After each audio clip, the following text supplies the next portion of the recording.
तो बच्चों देखो, अभी हम स्टार्ट क्या करेंगे, संख्या पद्धति क्लास 9 का पहला चैप्टर है ये, और पहली क्लास। तो सबसे ज़्यादा पहले आपको जानना ये जरूरी है, देखो जो हम यहाँ पर सीखने जा रहे हैं आज, वो संख्याओं के बारे में सीखेंगे। मैथ्स क्या है? मैथ्स है क्या? संख्याएं। सबसे बेसिक चीज़, जैसे इंग्लिश में सबसे पहले ABCD आता है, वैसे ही मैथ्स में सबसे पहले क्या आएगा? संख्या आएगा। तो इसको जानना बहुत आवश्यक है। ये जो आज की क्लास होगी सिर्फ आज के लिए ही नहीं, आगे जितने भी क्लासेस होंगी आपकी, या जितने भी क्लासेस मतलब 9, 10, 11, 12 या फिर हायर एजुकेशन में भी जाओगे तो बहुत वहाँ पर ये यूज़फुल होगी, बहुत फ़ायदेमंद होगी आपके लिए। ठीक है। अब आपको समझना है, चीज़ों को समझना सबसे ज़्यादा इम्पोर्टेंट है। अगर आप समझना स्टार्ट कर दिया आपने, तो आपका इंटरेस्ट क्रिएट होगा सब्जेक्ट में, इंटरेस्ट क्रिएट होगा तो मज़ा आने लगेगा कहीं ना कहीं। ठीक है। तो समझना ज़रूरी है। एक एक चीज़ को आप समझोगे, कुछ भी छोड़ोगे नहीं आप। कहीं पर भी डाउट होगा तो तुरंत आप पूछोगे कि सर ये कैसे हो गया है। ठीक है। तो अभी तो ऐसे इसमें कोई डाउट आएगा नहीं, क्योंकि संख्या पद्धति पढ़ने जा रहे हैं हम, संख्याओं के बारे में पढ़ने जा रहे हैं, नंबर्स के बारे में पढ़ने जा रहे हैं।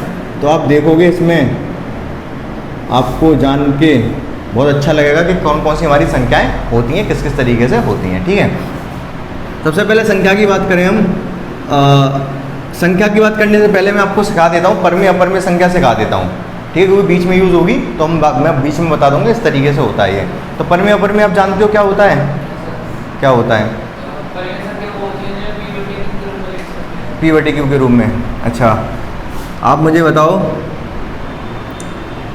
केवल 10 मैंने लिखा, ये क्या परमेय संख्या है?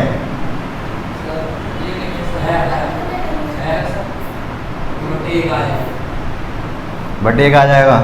ये कह रहे बटे में एक आ जाएगा तो परमेय संख्या है। अरे बटे में एक नहीं 2 भी आ जाएगा। पूछो कैसे? मैं बटे में 2 ला दूँ तो 20/2 10 ही है ये। P/Q के रूप में लिख सकते हैं। अभी तक जो आपने परिभाषा पढ़ी कि परमेय संख्या P/Q के रूप में लिखी जा सकती है, उनको परमेय संख्या कहते हैं, वो डेफिनेशन अब नहीं पढ़ेंगे हम। ठीक है। अगर आपसे कोई पूछे परमेय संख्या क्या होती हैं, तो आप क्या कहोगे? जो अपरमेय नहीं है वो परमेय है।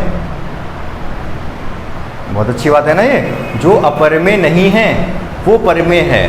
तो अपरमेय कौन सी हैं? अपरमेय सीखेंगे हम, अपरमेय क्या होती हैं। ठीक है। तो देखो हम सीखते हैं बहुत आसानी से अपरमेय संख्या होती क्या है। तो अपरमेय संख्या की परिभाषा लिखोगे आप। परिभाषा में ज़्यादा कुछ नहीं छुपा हुआ है। एक मैं इनकी पहचान बताऊंगा, पहचानेंगे कैसे वो आपको सीखना आवश्यक है। ठीक है। अपरमेय संख्या, तो अपरमेय संख्या वो संख्याएं जो कि अशांत हैं और ना ही जिनमें अंकों की पुनरावृत्ति होती है, उनको अपरमेय संख्या कहते हैं। लिखोगे आप इस चीज़ को? लिखो फटाक से अपनी कॉपी पे।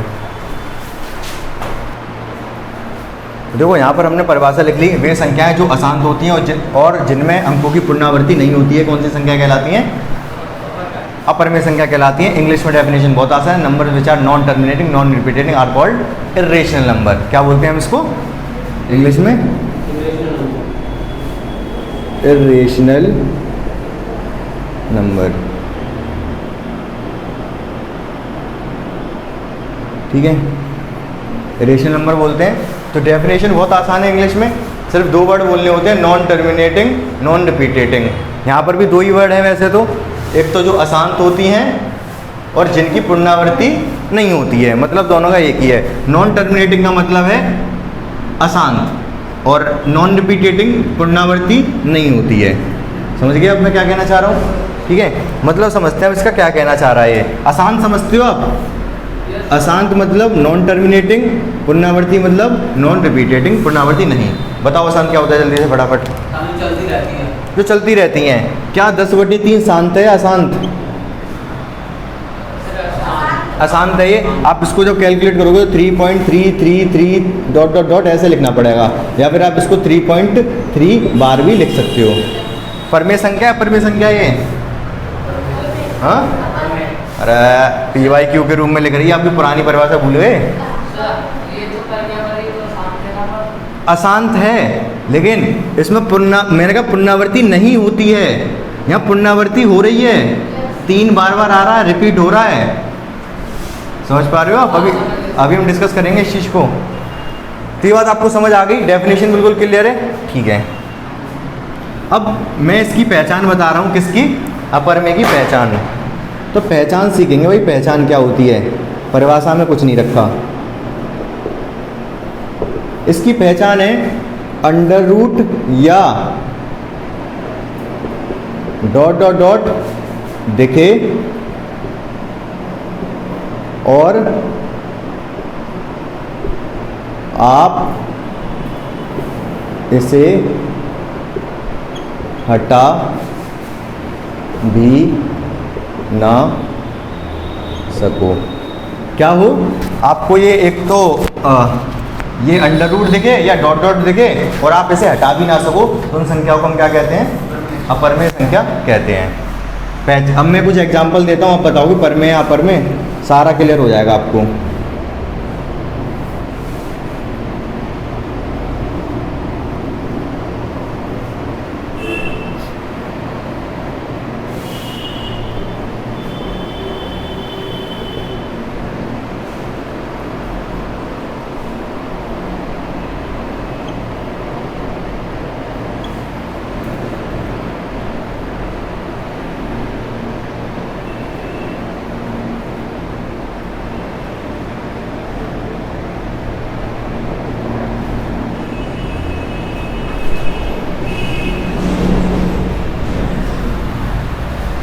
बताओ इसमें कौन सी पर में, कौन सी अपर में? अब देखो ध्यान से, मैंने क्या लिखा? पहचान बता दी आपको। क्या बताई? क्या तो अंडर रूट दिखे, यही डॉट डॉट डॉट दिखे और आप इसे हटा भी ना सको, तब उसको अपर में संख्या कहेंगे हम। हमें अंडर रूट दिखा, इसको नहीं हटा सकते, हाँ इसको नहीं हटा सकते, ये क्या है? अपर में है। ये रूट 16, इसको मैं 4 लिख सकता हूँ। रूट 16 मतलब 4 का वर्ग। 16 क्या होता है? 4 का वर्ग, 4 चौक 16, ठीक है। तो अगर रूट 16 लिखा है, दो चीज़ होती हैं, वर्ग और वर्गमूल, स्क्वायर और स्क्वायर रूट। स्क्वायर करना, जैसे 4 का हमने स्क्वायर किया, कितना आ जाएगा? 16। स्क्वायर किया, वर्ग किया, ठीक है। दो चीज़ें, वर्ग और वर्गमूल। दूसरे दोनों एक दूसरे के क्या हैं? मूल पे छोटी होगी मात्रा ही बड़ी होगी, बड़े होगी। मूल, मूल है ना। तो वर्ग, ये हमने किया वर्ग, इसको इंग्लिश में बोलते हैं स्क्वायर, क्योंकि मैं इंग्लिश में ही बोलूँगा, इंग्लिश में ही बोला जाता है, वर्ग कोई नहीं बोलता, तो मैं बता दे रहा हूँ। वर्ग, वर्ग को बोलते हैं स्क्वायर, वर्गमूल को स्क्वायर, स्क्वायर रूट। ये चीज़ आपको ध्यान रखनी है। तो वर्ग, 4 का वर्ग 16 और 16 का वर्गमूल 4। आसान है, ठीक है। मतलब ये देखना पड़ता है किसका वर्ग है। अगर मैं वर्गमूल पूछूं 49 का, तो आपको देखना पड़ेगा 49 किसका वर्ग है? 7 का। तो वर्गमूल 49 कितना होगा? 7। आसान है, ठीक है। तो अब इधर आ जाओ, ध्यान से देखना, मैंने रूट 16 को 4 लिख दिया, क्योंकि होता है ये रूट 16 4, तो हम कह सकते हैं ये कैसी संख्या है? परमेय संख्या है, क्योंकि हमने अंडर रूट हटा दिया। मैं क्या कह रहा था? हटा भी ना सको, तब है वो अपर में। पहले तो देखना आवश्यक है, उसके बाद आप हटा भी ना सको, मतलब अपर में पर पहुंचने के लिए आपको बहुत ऊपर चढ़ना पड़ेगा, दो सीढ़ी चढ़नी पड़ेंगी। अगर आप एक भी सीढ़ी नहीं चढ़ पा रहे हो, इसका मतलब वो संख्या पर में रह गई, समझ रहे हो आप। लेकिन अगर आप ऊपर तक पहुंच गए, दोनों सीढ़ियाँ चढ़ गए, तब हम वहाँ अपर में पर पहुँच गए आप। तो देखते हैं चढ़ पा रहे कि नहीं चढ़ पा रहे। पहला सीढ़ी तो चढ़ गए, डॉट डॉट डॉट दिख गया। ये दूसरी सीढ़ी क्या है? दूसरी सीढ़ी क्या है कि आप इसको हटा भी ना सको। क्या आप हटा पाओगे इसको? हट जाएगा। 6 7 6 7, आप इसको लिख सकते हो 6.4.67 और बार लगा दो इस पर। बोलो, आना बोलो। अरे बार लग जाएगा ना 6 7 पे, 6 7 6 7 रिपीट हो रहा है, आपने डॉट डॉट डॉट हटा दिया, बहुत तो बार लगा दिया, तो क्या क्या है ये? पर में। ऊपर तक पहुंच नहीं पाए आप, दूसरी सीढ़ी चढ़ नहीं पाए अपर में पहुंचने के लिए, ठीक है। पहली सीढ़ी, दूसरी सीढ़ी, यहाँ पर कौन बैठा है? अपर में, ठीक है। और नीचे कौन बैठा है? पर में।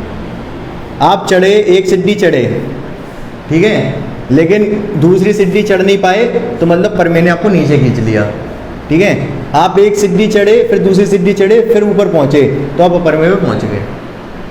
ठीक है। और एक भी सिद्धि अगर बीच में रुक गए, इसका मतलब टांग पड़ गया, परमे ने तुम्हें नीचे खींच लिया और परमे हो जाएगा वो, ठीक है। तो इसको देखते हैं 22/3। हाँ, अरे तुम्हारा परमे निकाल दूंगा अभी। परमे है, यहाँ तो एक भी सिद्धि नहीं चढ़े ऊपर, यहाँ तो तुम परमे पर ही रह गए। क्यों? क्योंकि ना तो अंडर रूट दिखा ना डॉट डॉट डॉट दिखा। उसको छोड़ो, क्या करोगे? 3 से दे लो, चलो तुम्हारी मनोकामना पूरी कर ले रहे हैं, आज मंगलवार है वैसे भी। तो भाग दोगे तो कितने बार? 7 बार जाएगा, 1 बचेगा, 1 में जाएगा नहीं, 3 से पॉइंट लगेगा, 0 लगेगा, 3 से जाएगा 3 बार, फिर 1 बचेगा, फिर 3 बार जाएगा, फिर 1 बचेगा, फिर 3 बार, फिर 1 बचेगा, डॉट डॉट डॉट। इसको लिख सकते हो 7.3 पर बार। तो क्या है? पुनरावृत्ति हो रही है। डॉट डॉट डॉट ना दिखा ना अंडर रूट दिखा, तो क्या है ये? परमे। सही बात है या नहीं? ठीक है, तो ये परमे हो गया। और इतना हमें सोचना ही नहीं था। इतना क्यों नहीं सोचना था? क्योंकि इसमें ना तो अंडर रूट है और ना ही डॉट डॉट डॉट है, तो सोचना ही नहीं है। ये परमे थी ये। 8 परमे अपरमे, परमे सोचना ही नहीं है। दोनों में से कुछ नहीं दिखा हमको, ये परमे अपरमे। पहली सिद्धि तो चढ़ गई, डॉट डॉट डॉट दिख गया, क्या आप इसको हटा सकते हो? नहीं हटा सकते। 7 1 6 1 बार नहीं लगा सकते आप। अब दूसरी सिद्धि भी चढ़ गए, पहली सिद्धि दूसरी सिद्धि, आप पहुंच गए अपरमे पे। तो क्या है ये? अपरमे। बोलो क्लियर है कि नहीं? बहुत अच्छे से, बिल्कुल क्रिस्टल क्लियर है ना? अब मैं थोड़े से एग्जाम्पल और दे दूँ, आप बता दोगे सारे परमे या अपरमे? ठीक है, तो देखो इसमें क्या, ऊपर वाले में क्या बार लगेगा? लगेगा नहीं लगेगा? नहीं लगेगा। तो डॉट डॉट डॉट दिखा और इसको हटा भी नहीं पाए, तो ये क्या है? अपर में। इसमें कहाँ लग जाएगा? इसको हम लिख सकते हैं 76.478 पे बार। 478 478, तो ये क्या हो गया? पर में। बिल्कुल सही बताया आपने। इसके बाद √30। √30 क्या है? इसका √30 किसी का वर्ग नहीं होता, तो आप इसका अंडर रूट नहीं हटा पाओगे, ये है अपर में। ये 64 किसका वर्ग होता है? 8 का। 8 का। तो इसको 8 लिख सकते हो, 8 लिख सकते हो। ये क्या हो गया? पर में। 22/7 कोई सोचने वाली बात ही नहीं है पर में, क्योंकि 22/7 ना तो पॉइंट, ना तो आपको डॉट डॉट डॉट दिखा, ना अंडर रूट दिखा। पाई 22/7 होती तो जरूर है, लेकिन इसके लिए स्पेशल है ये मैं सोचना कि ना तो इसमें रूट दिखा ना डॉट डॉट दिखा। इसमें ट्रिक में चाहो तो एक चीज़ और ऐड कर लो, पाई या फिर रूट या डॉट डॉट डॉट दिखे और आप इसे हटा भी ना सको, तब उसको हम क्या कहते हैं? अब देखो, लेकिन आपने भी जो बात कही बिल्कुल सत्य है वो, कि पाई की वैल्यू तो 22/7 होती है। अगर ये पर में है तो ये भी पर में होना चाहिए। लेकिन जो पाई है उसकी एक्चुअल जो वैल्यू है वो 22/7 नहीं होती है। हाँ, इसकी वैल्यू बहुत अजीब होती है, 3.14, फिर आगे चलती रहती है इस तरीके से ये। लेकिन इसकी जो एक्चुअल वैल्यू है वो पाई की, वो 22/7 नहीं है। तो पाई जो है वो क्या है? अपर में है आपका। आपको पाई का स्पेशल कैसे याद रखना है, ठीक है? आ गई पर में अपर में, बिल्कुल क्रिस्टल क्लियर, आपको कोई डाउट नहीं है, ठीक है? अब देखो हम संख्या पद्धति स्टार्ट करेंगे। संख्या पद्धति में सबसे पहले हम क्या समझेंगे? पर में सीख गए हम। अब हम समझेंगे क्या? पूरे सारे जितनी भी संख्याएं, जितने भी नंबर्स हैं उनके बारे में हम समझेंगे, ठीक है? तो संख्या जो नंबर है आपका, संख्या को इंग्लिश में क्या कहते हैं हम? नंबर्स। इनको हम 2 भागों में तोड़ दिया हमने। कौन कौन से 2 भाग? एक तो काल्पनिक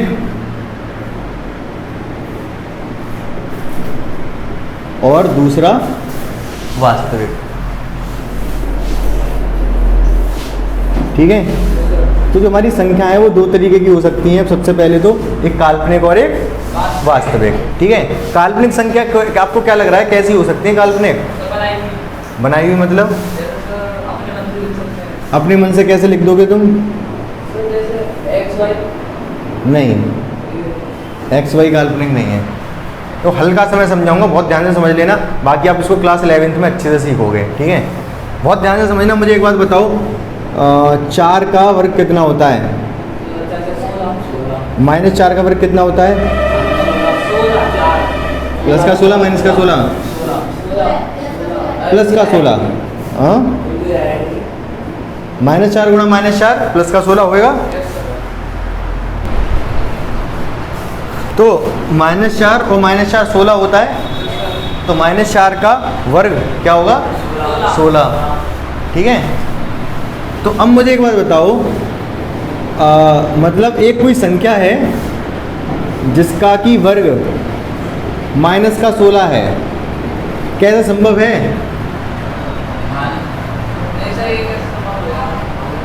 ये संभव नहीं है। क्यों? क्योंकि 4 का वर्ग तो 16 होता है, -4 का वर्ग भी प्लस का 16 होता है, तो माइनस का 16 तो आएगा ही नहीं किसी का वर्ग।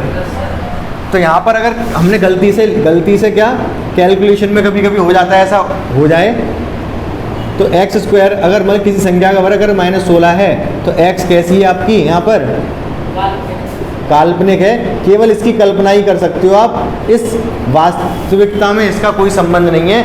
इस जो रियल वर्ड है हमारा उसमें ये ऐसी कोई संख्या नहीं हो सकती जिसका वर्ग -16 आ जाए। बात क्लियर हो गई इतनी सी? इतना काफ़ी है। काल्पनिक में ज़्यादा नहीं समझेंगे, डीप में समझोगे आप क्लास 11th में। इंग्लिश में क्या कहते हैं? काल्पनिक को इमेजिनरी और वास्तविक को रियल। तो वास्तविक संख्या, काल्पनिक संख्या, अच्छा जो काल्पनिक नहीं है वो वास्तविक है। और एक्चुअली काल्पनिक थोड़ी सी काल्पनिक होती हैं, जो मैंने भी बताया कि वर्ग या फिर अंडर रूट में क्या आ जाए, नेगेटिव आ जाए।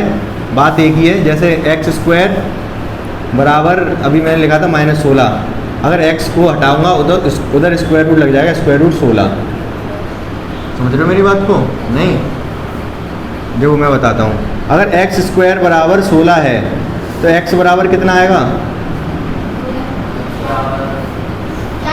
4। 16 4 का स्क्वायर होता है, एक्स स्क्वायर 16 को लिख दिया 4 का स्क्वायर, स्क्वायर से स्क्वायर काट दिया, x बराबर 4, ठीक है। 16 का वर्गमूल ही तो 4 होता है। अगर एक्स स्क्वायर बराबर 16 है तो स्क्वायर हटा के उधर स्क्वायर रूट लगा सकते हैं हम, इधर से स्क्वायर हटाओ और उधर वर्गमूल लगाओ, बात एक ही है, ठीक है। तो स्क्वायर या फिर अंडर रूट वर्गमूल एक ही चीज़ होता है, ठीक है। तो अगर कहीं पर भी दो चीज़ मैं कह रहा हूँ यहाँ पर, इतना सा इसमें ज़्यादा आपको दिमाग में प्रेशर डालने की आवश्यकता नहीं है, बस आप समझ लो, याद थोड़ा सा दिमाग में रहना चाहिए, या तो वर्ग किसी का माइनस में हो या फिर अंडर रूट में कोई माइनस में आ रही हो संख्या, तो वो काल्पनिक होती है। बाकी जितनी भी संख्याएं इस दुनिया में, जितनी भी संख्याएं हैं वो सब कैसी हैं? हमारी रियल नंबर से वास्तविक हैं। चाहे कोई भी संख्या लिखूंगा मैं, मान लो मैंने लिख दिया 4.6 4.6787 ... 1.0 जितनी भी संख्या है, पाई लिख दिया, या फिर 1000/1001 लिख दिया, कुछ भी लिख दो, सब वास्तविक है। -10 लिख दिया, -10.6 लिख दिया, कुछ भी जितनी भी संख्या लिख पा रहा हूँ मैं, सब कैसी हमारी वास्तविक हैं, रियल नंबर्स हैं। अब वास्तविक को हम दो भागों में तोड़ सकते हैं। कौन से दो भाग? जो कि जस्ट अभी हमने पढ़े, परमेय और अपरमेय, ठीक है। क्या कह रहे हो? अपरमेय को इंग्लिश में क्या कहते हैं? इर्रेशनल, मैंने बताया था अभी। अपरमेय को इंग्लिश में कहते हैं रेशनल। रेशनल का मतलब भी मैंने आपको बताया होगा कभी ना कभी। रेशनल का मतलब क्या होता है? रेशनल का मतलब, जैसे मैंने कहा कि ये बोलचाल की भाषा में भी यूज़ होता है। जैसे अगर मैं ये कह रहा हूँ कि ये तुम्हारी बात मुझे रैशनल नहीं लग रही, मतलब रैशनल नहीं लग रही, परमेय नहीं लग रही, मतलब वो कुछ औंधी चौंधी बात कह रहा है, मतलब जो मानने लायक है नहीं। तो जो चीज़ मानने लायक है वो रैशनल है, जो मानने लायक नहीं है वो इर्रेशनल है। इर्रेशनल में अपरमेय होता क्या है? चलती चली जाती है ये, इसकी कोई सीमा नहीं है, अंत नहीं है। तो ऐसी कोई बात अगर कोई कह रहा है जिसका कोई अंत नहीं है, ओर छोर नहीं है, कहते तेरी बात कोई ओर छोर नहीं है। जैसे कि अपरमेय का कोई ओर छोर थोड़ा ना होता है, तो जैसे किसी की बात का अगर कोई ओर छोर ना हो तो तुम कह सकते हो कि तेरी बात मुझे रैशनल नहीं लग रही, परमेय नहीं लग रही। समझ पा रहे हो मेरी बात को? ठीक है। तो ये बात आपको समझ आ गई होगी इसका वैसा भी मीनिंग, जैसे ये तो हम पढ़ाई में समझ रहे हैं परमेय अपरमेय, और जनरल लाइफ में हम इसका यूज़ कर सकते हैं, वो भी आपको समझ आ गया होगा। अब परमेय को हम फिर दो भागों में तोड़ सकते हैं, कौन कौन से? परमेय जान चुके हो परमेय अपरमेय क्या होता है। परमेय में कौन कौन सी संख्या आती हैं? परमेय में सारी संख्या आ जाएंगी, जैसे कि 7 आ गया, 6.7 आ गया, माइनस के 8 आ गया, माइनस में पॉइंट में ले लो 8.6 आ गया। तो ये सब कैसी हैं? परमेय संख्याएं हैं। मतलब मैं ये कह सकता हूँ परमेय में पूरी संख्याएं भी आ रही हैं और पॉइंट वाली भी आ रही हैं, कह सकता हूँ कि नहीं? ठीक है, तो इसीलिए मैंने परमेय को दो भागों में तोड़ दिया। एक तो पूर्णांक को इंग्लिश में कहते हैं इंटीजर, और दूसरा क्या है? फ्रैक्शनल। फ्रैक्शनल को आप क्या कह सकते हो? दशमलव संख्याएं कह सकते हो।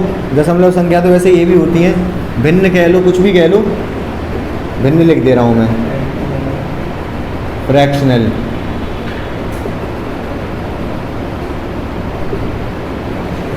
ठीक है, पूर्णांक क्या होते हैं? अब इसका संधि विच्छेद करोगे पूर्णांक का तो क्या निकल के आएगा? पूर्णांक, पूर्ण प्लस अंक। तो जो अंक पूरे होते हैं उनको पूर्णांक कहते हैं। मतलब भिन्न में कौन सा आएगा? 7.8 माइनस के 6.7, पॉइंट वाले इधर आएंगे पूर्णांक। पूर्णांक मतलब 0 आ सकता है, 1 आ सकता है, 2, 3, 4, 5 ... माइनस का 1, माइनस का 2, माइनस का 3, ये सब पूर्णांक है, हमारे पूरे अंक हैं ये। ठीक है, पूर्णांक को फिर मैं दो भागों में तोड़ दे रहा हूँ, दो भागों में क्या, 3 भागों में तोड़ दे रहा हूँ। पूर्णांक 0 भी हो सकता है, पूर्णांक धनात्मक भी हो सकता है, और पूर्णांक आपका ऋणात्मक। कैसे लिखेंगे? ऋणात्मक मतलब नेगेटिव, शॉर्ट में लिख दे रहा हूँ नेगेटिव, ये पॉजिटिव, ये 0 है। ये धनात्मक पूर्णांक कौन कौन से हो गए? 1, 2, 3, 4, 5 चलता जाएगा। 0 तो है ये ऋणात्मक पूर्णांक, -1, -2, -3, -4। ठीक है, हमें लगातार आज पढ़ाता जा रहा हूँ, आपको बीच में कुछ भी बता नहीं रहा। अगर आपको पढ़ाई में मज़ा आ रहा है तो आपको एंटरटेनमेंट की आवश्यकता नहीं है। ये नहीं कि बीच में हम कुल बोलते जाएं। अगर आपको लग रहा है कि इसके बाद क्या होगा, इसके बाद क्या होगा, इसके बाद क्या होगा, तो लगातार अगर 1 घंटे भी मैं पढ़ाता रहूँ तो आप बिल्कुल बोर नहीं होगे, अगर आपके अंदर जुनून होगा तो। ठीक है, तो आपके अंदर जुनून तो लाना पड़ेगा, क्योंकि आपको बहुत बड़ा कुछ काम करना है, बहुत बड़ा नाम करना है कि नहीं? तो पढ़ाई में जुनून लाओ और पढ़ते रहो बस। तो धनात्मक पूर्णांक ये हो गए, 0 ये ऋणात्मक पूर्णांक है, कोई कंफ्यूजन नहीं है। तो धनात्मक पूर्णांक इनको ही हम क्या कहते हैं? धनात्मक पूर्णांक को कोई क्या कहते हैं? 1, 2, 3, 4, 5 कौन सी संख्या है ये? अरे इनको कहते हैं हम प्राकृतिक संख्याएं हैं, नेचुरल नंबर, प्राकृतिक संख्या। ठीक है, इंग्लिश में क्या? Natural number. लेकिन अगर प्राकृतिक संख्या में 0 को भी ले लें, प्राकृतिक संख्याओं में हम 0 को भी ले लें, तब ये कौन सी संख्या बन जाती हैं? पूर्ण संख्या। पूर्ण, यहाँ कंफ्यूजन मत करना, ये पूर्ण है, ये पूर्णांक है। पूर्ण संख्या में माइनस वाले, नेगेटिव वाले नहीं आते, पूर्णांक में नेगेटिव भी आते हैं। तो पूर्ण संख्या होंगी 0, 1, 2, 3, 4, 5, 6। इंग्लिश में इसको बोलते हैं होल नंबर। होल मतलब पूरा, और प्राकृतिक संख्या बोलते हैं हम नेचुरल नंबर। प्राकृतिक, नेचुरल। नेचुरल मतलब समझते हो? नेचुरल मतलब कहते हैं ये चीज़ बिल्कुल नेचुरल है, बिल्कुल प्राकृतिक है, जैसी है वैसी है, इसमें कुछ ऐसा नहीं है कि क्रीम पाउडर लगा के इसको बहुत अच्छा किया गया है। कोई लड़की क्रीम पाउडर लगा के आ रही है तो वो प्राकृतिक नहीं है, वो कैसी है? Makeup queen. और जो मतलब बिल्कुल सिंपल है वो प्राकृतिक है। ठीक है, सारी संख्याओं के बारे में सीख गए, कोई कंफ्यूजन, कोई डाउट नहीं रह गया। थोड़ी संख्या और सीखनी है हमको, भाज्य, अभाज्य, सम, विषम, ये सब शायद आपको आती होंगी, लेकिन सीख लेंगे फटाफट। आप इसको बना लो पहले। अब थोड़ी सी संख्या और देखो, आप सम संख्या बताने की आवश्यकता तो नहीं है आपको। विषम सम होती हैं 2, 4, 6, 8, 10 विषम होते हैं 1 3 5 7 9 11। क्या माइनस का 4 सम संख्या है? हाँ, ये तो कभी पढ़ा ही नहीं है। अब सोच रहे हो ये तो कभी पढ़ा ही नहीं गया कि माइनस का 4 सम है विषम। अरे विषम निकाल दूंगा तुम्हारा पूरा, विषम कर दूंगा तुम। ये सम संख्या है। सम संख्या कौन सी होती है जो 2 से भाग हो जाए? क्या माइनस का 4 2 से भाग नहीं होगा? हो जाएगा। तो आपको कभी पढ़ाया नहीं गया, लेकिन होती हैं ये भी। यहाँ पर लिख लो माइनस का 2, माइनस का 4, माइनस का 6, माइनस का 8, ये भी सम संख्याएँ हैं। ठीक है, माइनस का 1, माइनस का 3, माइनस का 5, ये भी सब विषम संख्याएँ हैं। ठीक है, इसके बाद भाज्य अभाज्य सम विषम इंग्लिश में भी लिखते हैं ना। आज नहीं तो कल आपको इंग्लिश तो पता करनी ही पड़ेगी। ठीक है, बहुत आगे जाके दिक्कत हो जाएगी आपके साथ, तो अभी से आप इंग्लिश पढ़ना, चीज़ों को इंग्लिश में जानना शुरू कर दो। सम को क्या कहते हैं? इवन। और विषम को क्या कहते हैं? ऑड। ऑड वर्ड यूज़ भी करते होगे आप। क्या बड़ा ऑड सा लग रहा है, ये अजीब सा लग रहा है, विषम लग रहा है। समझ गए आप? सम विषम हो गया। इसके बाद भाज्य अभाज्य। अभाज्य अभाज्य संख्या कौन सी हैं? जल्दी बोलो। जो 2 से भाग हो रही हो। अभाज्य, पैर मत मारने में। कोई नहीं, बताओ जल्दी।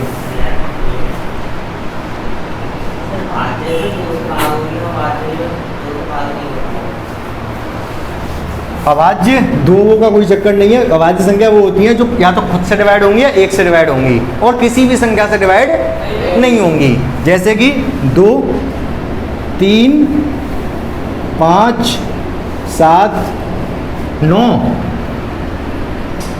नहीं, 9 3 से हो जाती है। 9 3 से भाग हो जाता है ना, तो 9 अभाज्य नहीं है। 11 13 15 नहीं 17 सब अभाज्य संख्या हैं। ये किसी से भाग नहीं होती हैं या फिर नहीं। इसके अगला बताना। 17 के बाद 19 के बाद अरे 22 21 नहीं, 21 3 से भी हो जाएगी, 7 से भी हो जाएगी, 21 भी नहीं होता। ठीक है, एक काम दे रहा हूँ मैं आपको। 1 से 2 से लेके 100 तक कितनी अभाज्य संख्याएं हैं, ये आप कल पता करके आओगे। कितनी? कल पता करके आना, गिनना सारी। ठीक है, तो इस तरीके से अभाज्य भाज्य कौन सी? जो भाग हो जाए। जैसे कि 4 2 से भाग हो जाता है। ठीक है, 4 के बाद 6 के बाद 8 9 10 11 नहीं 12 13 14 15 16 17 18 17 बोला मैंने, लिखा नहीं है। ठीक है, क्योंकि 17 तो क्या है? अभाज्य है। ठीक है, अच्छा भाज्य अभाज्य और भाज्य को इंग्लिश में क्या कहते हैं? अभाज्य को इंग्लिश में कहते हैं प्राइम, और अभाज्य को भाज्य को इंग्लिश में क्या कहते हैं? कंपोजिट। अब बहुत ध्यान से समझना, इसमें इंग्लिश के वर्ड से कंसेप्ट सिखा दूंगा आपको। ठीक है, अब भाज्य का मतलब हिंदी में तो यही निकलता है कि जो किसी से भाग हो जाए। भाज्य का क्या मतलब है? जो किसी से भाग हो जाए। अभाज्य जो किसी से भाग ना हो। लेकिन जो इंग्लिश में जो वर्ड है इसका कंपोजिट, इसका एक मीनिंग है। कंपोजिट का मतलब क्या होता है? कंपोजिट का मतलब होता है 2 चीज़ों का मिलना। कंपोजिट का क्या मतलब होता है? 2 चीज़ों का मिलना। तो भाज्य को हम कंपोजिट क्यों कह रहे हैं इंग्लिश में? 2 या 2 से ज़्यादा चीज़ों का मिलना, केवल 2 ही का नहीं। क्योंकि 4 को मैं लिख सकता हूँ 2 गुणा 2, तो 4 किससे मिलके बनाए? 2 और 2 से मिलके बनाए। 6 को लिख सकता हूँ मैं 2 गुणा 3, तो 6 अकेला नहीं है, 2 और 3 से मिलके बना है। ठीक है, 8 को लिख सकता हूँ 2 गुणा 2 गुणा 2, 4 गुणा 2 भी लिख सकता हूँ। 8 क्या है? 3 2 से मिलके बना है। 9 क्या है? 2 3 से मिलके बना है। 10 2 और 5 से मिलके बना है। 12 2 गुणा 3 से मिलके बना है। समझ रहे हो कंपोजिट का मतलब? तो अभी एक क्वेश्चन आएगा आपके में 10th में या 9th में, वो 1 2 3 4 5 1.2 में है, पता नहीं 9th में 10th में, ध्यान नहीं मुझे। उसमें यही आएगा कि वो पूछेगा ये संख्या भाज्य है, इसको सिद्ध करो। तो हम इसी तरीके से दिखाएंगे भाज्य संख्या कौन सी होती है? जो 2 संख्याओं के गुणनफल से मिलके बने। 2 या 2 से ज़्यादा संख्याओं के गुणनफल से मिलके बनती है, उसको भाज्य कहते हैं या फिर कंपोजिट कहते हैं। और वैसे इंग्लिश हिंदी में देखा जाए तो भाज्य से क्या परिभाषा निकल रही है? जो किसी से भाग हो जाए। समझ गए? आसान है, कोई मुश्किल नहीं है। सारी संख्याएं सिखा दी मैंने आपको। सारी संख्याएं आप कभी भी ज़िंदगी में भूलोगे नहीं, क्योंकि ये आपको यूज़ होती रहेंगी 10th में, 11th में, 12th में, और आगे जब भी पढ़ोगे तब जाके आपकी यूज़ होंगी। ये सारी संख्या आपको पता होनी चाहिए, कभी भी कोई भी पूछ सकता है, ठीक है। अगर जैसे मान लो कहीं पर आप कुछ वाइवा हो रहा है, मान लो कभी मैथ से रिलेटेड कुछ आपका बड़ा कर रहे हो तो इंटरव्यू हो रहा है या फिर कुछ भी हो रहा है, तो हो सकता है वो इन संख्याओं में से ही पूछ ले आपसे। तो सबसे ज़्यादा फेवरेट टॉपिक यही होता है पूछने वाला। पूछ लेगा कि इंटीजर क्या है, पूर्णांक क्या है, पूछ लेगा परमेय संख्या क्या होती हैं, अपरमेय संख्या क्या होती हैं, समझ रहे हो आप। तो ये आप बहुत अच्छे से अपने दिमाग में इसको सेट कर लोगे। सेट कैसे होगा? रिवीजन से। रिवाइज करोगे आप 1-2 बार, सारी चीज़ें आपके दिमाग में सेट हो जाएंगी, सेव हो जाएंगी, ठीक है। क्लियर है?